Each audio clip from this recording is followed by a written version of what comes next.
આજકાલ દરેક વ્યક્તિને મોબાઈલની લત લાગી ગઈ છે, જેના કારણે લોકો પોતાની રિયલ લાઈફને પણ ભૂલી જતા હોય છે. ન માત્ર મોટા માણસો પરંતુ નાના બાળકોમાં પણ મોબાઈલનું વળગણ જોવા મળી રહ્યું છે. ત્યારે મોબાઈલની આ લત ક્યારેક જીવલેણ પણ સાબિત થતી હોય છે.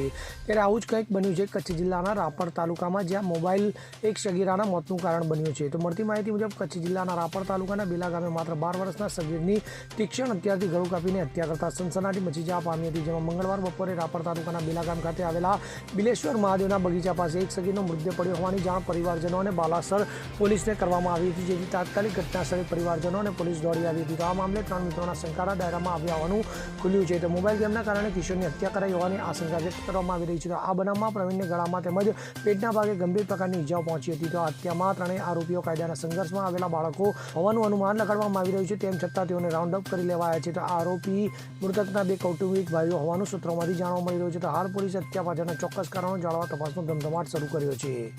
Bureau report CN24 news. હવે જુઓ દેશ દુનિયાની તમામ ખબરો તમારી આંગળીના ટેરવે. ઉઠાવો મોબાઈલ અને Google Play Store પરથી ડાઉનલોડ કરો અમારી CN24 ન્યૂઝ મોબાઈલ એપ.